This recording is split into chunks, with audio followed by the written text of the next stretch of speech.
is a leader? There are so many definitions, so many different books. Well, let me try this. If God is the leader, and he is, I have a friend who wrote me a note and ended saying, God really is God, he's not applying for the job.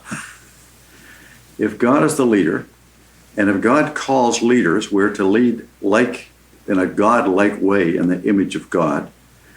And who does that better than Jesus Christ? So I would say a leader, in the way we're talking about it, is someone who leads like Jesus in a way that helps people to become more like Jesus and to have a community of people in whom God will be reflected and his glory will be seen. I, not too long ago, sat in on a course on design, which is a very interesting course, but thinking how you define a leader, we had a hard time saying what is a designer, because a designer could be an engineer, it could be an artist, it could be a parent, it could be a teacher, so many different things. I asked my own painting coach, Sally, she taught design for years. When you're doing a painting, what is the outcome you're hoping for? She said, oh, I want people to look at the painting and say, wow, isn't that good? Isn't that beautiful? And I thought, if God is the leader and the designer, isn't that what he's looking for? Isn't he looking for people who will so lead and enable them to become all that God has made us to be as individuals and as a community, so that people can say, wow, look what God has done. Not what we as human leaders have done, that's important to us. But look what God has done. Look what God has made. Look at the people he's created, the earth he's created. Irenaeus, the great church leader of many years ago, said, the glory of God is a human fully redeemed. So maybe the glory of God is in leaders who help people to become fully redeemed and reflect Christ. I was asked some years ago to write a book on the leadership of Jesus as a leader. And at first I said, I don't think, who can do that? That's too big a topic. Then I thought, well, but I need to know about that because we're involved in a new program of helping, we hope to develop young Christian leaders. So I said, well, okay, I'll try to do it. And I looked at a lot of different leadership books, Christian leadership books, which are very good, had some good leadership principles, some biblical illustrations, but I didn't think got to the heart of it. So I thought, well, if Jesus is the leader, we want people to lead like Jesus and to Jesus and for Jesus. How did he lead? So I took the Gospel of Mark and I read and reread over and over and over again, everything I could see that stood out about Jesus as a leader. And these are the things that struck out. First of all, it was who he was as a person. The Father says to him at the very beginning of the Gospel, you're my beloved Son.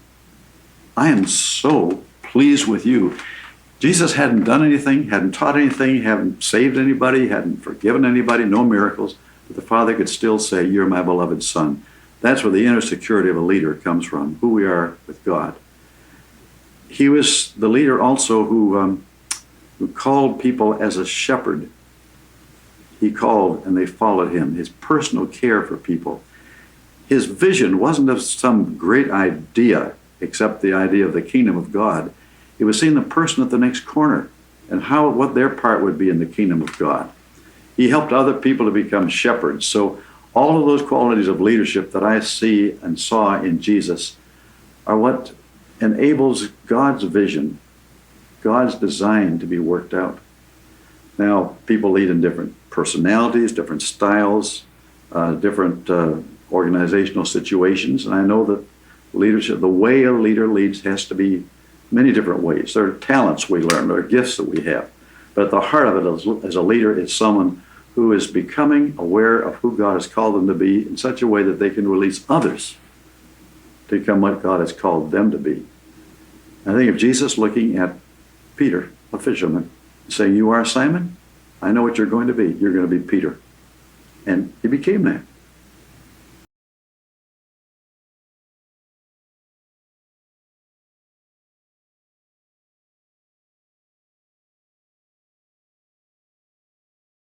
My wife, Jeannie, I've seen Jesus in her. At my high times celebrating, at my low times being there to comfort. People outside the home might not see that, but she has certainly been that. Our brother Billy Graham has been a leader, certainly a famous leader, with the great qualities of tremendous courage and conviction about the gospel, never wavering on that, and yet a humility that whenever he was asked by a reporter, how do you account for all these things you've done? He'd say, I'm going to ask God. God has done it. So I see that in him. And Billy was not, to me, the kind of leader who came real close and comforted me and told me things to do, but he certainly gave me opportunity, opened up opportunities for me to serve, opened many doors for me. As when he asked me to preach where he couldn't go someplace, or when he asked me to share his weekly radio program with him, or suggested me to some opportunity for leadership. So he certainly was a leader in that way. I think of Thomas Zimmerman when I was leading the Lausanne Committee for World Evangelization, who is a very outstanding leader in the Assemblies of God. Older than I was, very versed in financial matters. I hardly knew anything about how to do that, and he taught me how to do that. I think of one who's like a spiritual father to me, Bishop Jack Dane, a missionary to Pakistan, in the Army and the Navy, Indian and British Army and Navy of all things during World War II.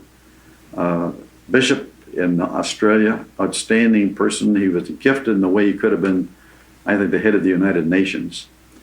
He was the chairman of the Lausanne Committee for World Evangelism, and when he had to retire, and I took over, Jack kept coming to the meetings, not to tell me what to do, but he said, I'll ring the bell for you when the meeting starts. I'll bring you a glass of water. I'll tell you kind of what's going on. He was willing to take that kind of second place, but he was a strong man. He had, again, strength and weakness, God's strength in his humanity. I remember when I'd go to Australia, where he was living for many years, I'd get there early in the morning, 6 o'clock in the morning. He'd always be at the airport and insist on picking up my suitcase and carrying. I'd say, Jack, I can carry my suitcase, but it was the elders serving the younger. These, when I talk about them, as I think about the people I've mentioned, my wife, Billy, Tom Zimmerman, Jack Dane, gifted in their own ways, in different ways. But the sense that they gave to me that I was important to them and to the kingdom of God, and that they could open doors and support me in doing those things. So I learned a lot from them.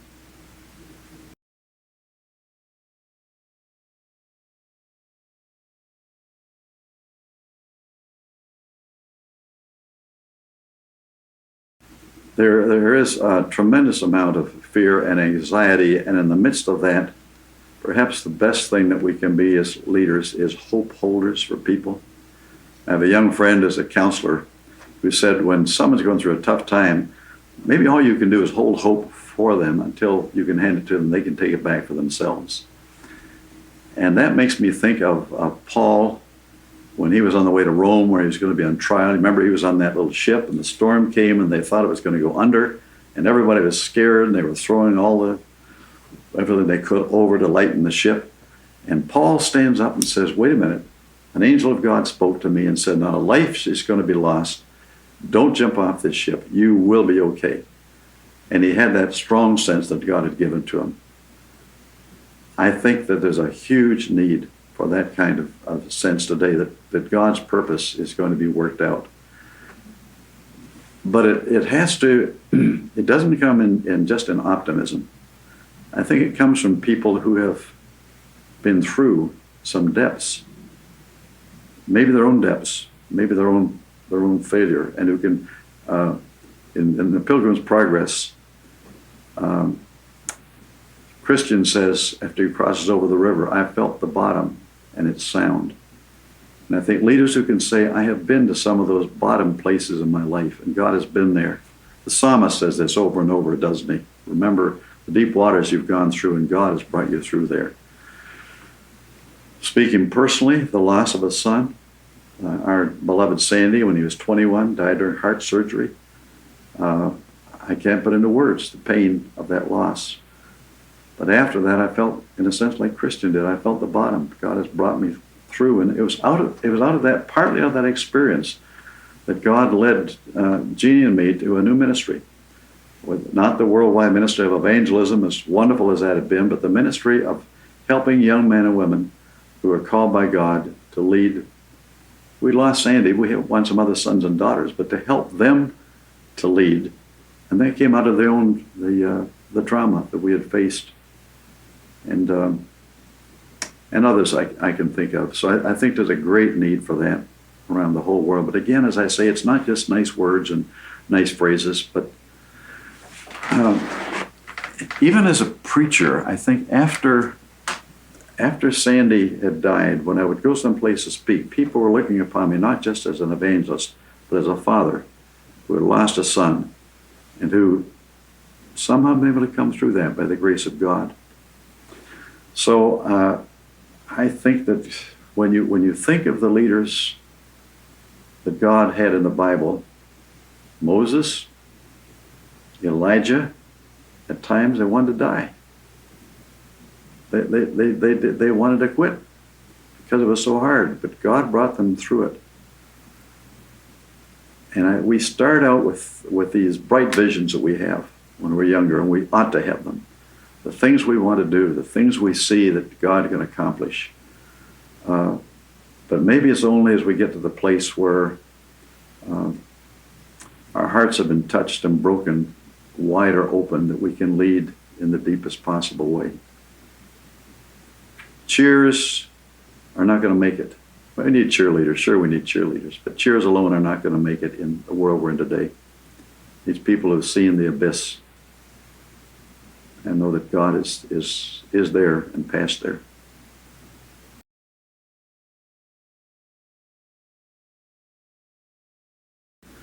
Oh, there are myriad sexual temptations, particularly for leaders who sometimes feel I have to be isolated to protect myself and then get off into some other relationship. Financial insecurities that come, pride over what we've done, or dismal despair over what we failed to do. All of these. But I think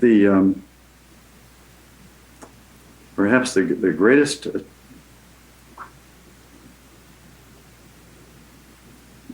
temptation of all is when we come to that moment when we have to decide, am I God, or is God really God?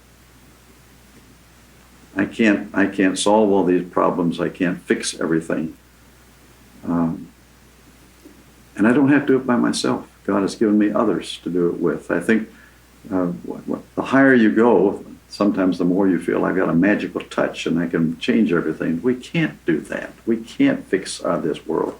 Only God can do that. But we can trust that God can do that, and that others can work with us to do that. So it gets back to the sense of true humility isn't being down on ourselves. True humility is having an honest understanding of who we are, our strengths, our weaknesses, what we can do, what our limitations are, and that God wants to use us just that way. I especially remember a young man who was early in our leadership program who was called to a church which had gone down. This is over in Western Canada, and it was about to close up. And they'd had 20 pastors in 20-some years. And he was called to be pastor in his early 30s. And I remember sitting outside his church, and he later recounted this to me. I'd almost forgotten it. And he said, I'm afraid I can't live up to all the expectations. There are so many problems, so many pastors have come and gone. I'm just not sure I can do this. And I said to him, his name was Ken, said, Ken, remember God's an artist. God doesn't make copies. God does originals. God's not going to do what somebody else did or didn't do. God's going to do what he's doing through you. He took that to heart. And as a result, that church turned around, not just because of his unquestionable talents that he had. He fit in so many ways at that point in history. He was the right fit for that church at that time. But what God did until that church has turned around, it's become diverse, it's had a tremendous impact on the community, been recognized for their service to the community. People have come to Christ. Lives have been changed and touched. But he had to come to that. Actually, it wasn't that he was in an abyss. He was facing what could have been an abyss for him and said, hey, go there. God will be there ahead of you. God's always there ahead of you.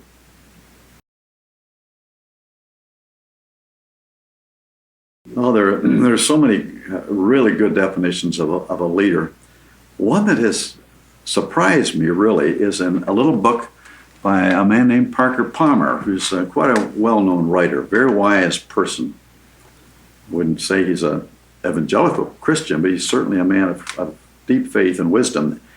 He says a leader is someone who has an unusual ability to project his or her light and his or her darkness on other people. Now, there are other definitions. A leader sees a goal, rallies people to go there. That is leadership, yes. But he's saying every leader has within herself or himself dark places and light places. And you can think of leaders of light, the Billy Grahams, the Mother Teresas. You can think of leaders of darkness who have failed, the Hitlers and so forth. But he's saying we all have, and he's not saying dark is bad, but unknown places that we don't have within ourselves. So that we project both of those. And I think when we come to realize that God has given us his light, sometimes it's only as we go down where the darkness is and let that light shine there that we can really be able to lead other people. But also to realize that we're human. We make mistakes. We don't have all the answers. No leader has all the answers. I do have the light to shine, but there are places where I need other people, where I don't have it. So I thought that's a very interesting definition of a leader. Very much like what Edwin Friedman, the rabbi, says, that the most important thing when there's such a failure of nerve around in leadership, that a leader is someone who knows who they are and is enough differentiated in who God has made them to be, that they can be in a difficult situation, not have to control everything or worry about everything, but be who they are. And if that was not Jesus Christ above everything, Father, let this cup pass from me. I don't want to have to go to the cross, but I'll do what you want me to do, because out of this is going to come the salvation of the world. Isn't that, leader?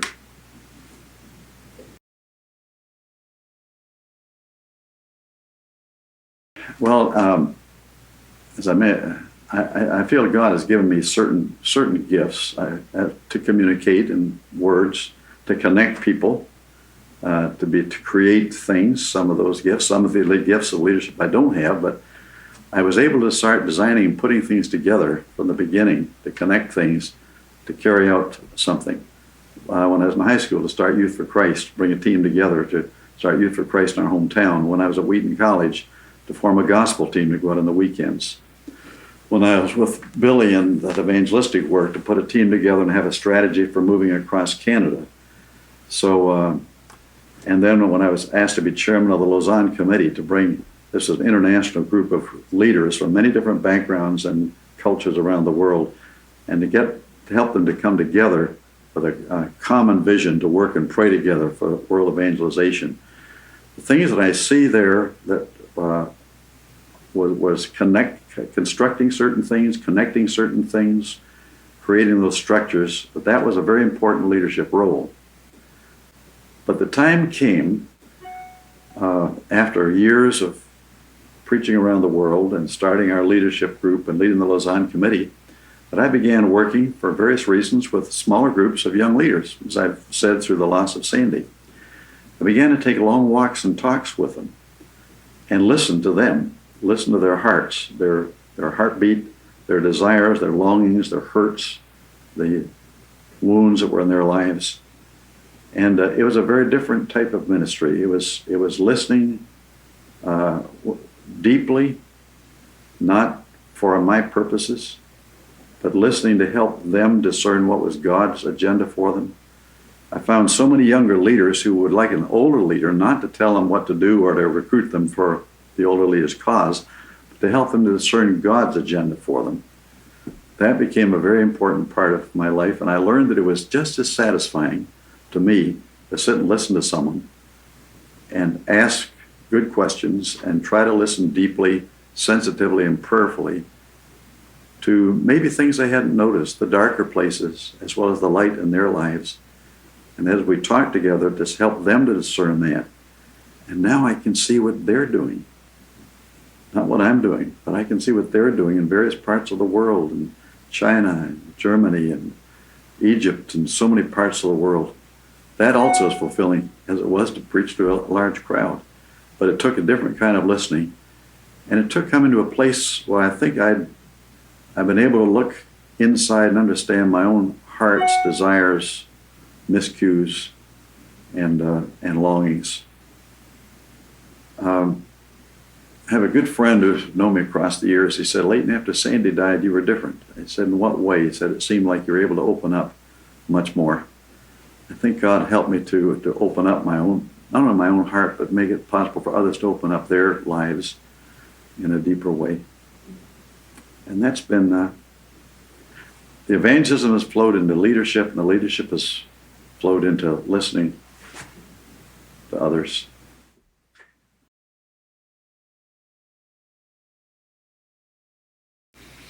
The voice of Jesus in their hearts and through the people that they don't like.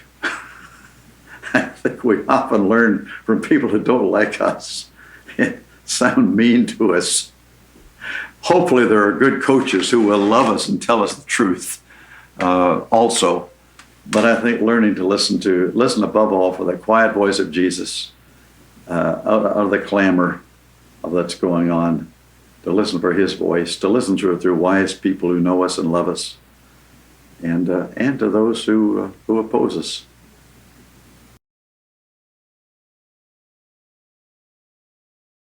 Listen to your life, yes. Listen to your life. When I thought I was getting a little bit older, I'm not anymore. When I thought I was getting a little older, I walked down a stream up in the mountains with a young guy who was in our leadership program. Wonderful young African-American guy who had cancer and later died of that cancer. We sat on a bridge and listened to the water coming down. He talked about Herman Hesse's story of the old riverboat captain. And I sat there, and it seemed as if I was listening in the stream coming down to the voice of the Lord saying, "I was here long before you were here. I'll be here long after you're here. Listen to me and walk with others who are listening." That picture stayed in my mind a long time. Actually, it's up behind me. You can't see it right now, but it's my painting up on the wall back here of that path up in the mountains of walking and listening.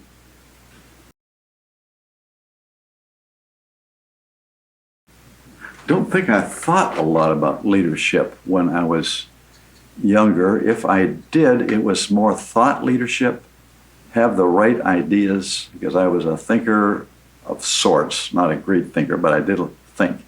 I was a philosophy major, and I like to study and think and be able to put that into words. And I think, I suppose I thought more than of leading with the mind than with the heart. My daughter Debbie said, "Dad's not a workaholic, he's a thinkaholic." And I think that's probably true because my mind gets going on things. So perhaps in those earlier years it was trying to think through what I should say, what we should do, where we should go, the planning sort of thing. And that was good. I still do some of that. But now maybe it's more leading from the heart. Through all of life's experiences, knowing what's outside is important, but God leads also from those deep inner places of our life that takes a while maybe to understand what's going on there, to listen deeply. Takes solitude. I think that's the one thing we often don't stress enough about solitude. It's been very interesting to me. I heard a talk that was given to people at the Army officers training place in Carlisle, Pennsylvania. Said one of the things we don't emphasize in military officers is solitude, time to think and to be alone, not just thinking, but to be alone. But it takes time to really listen for God's voice. But as we listen for his voice, for all the voices we hear, we discover our own voice, which we hope begins to sound like the voice of Christ calling.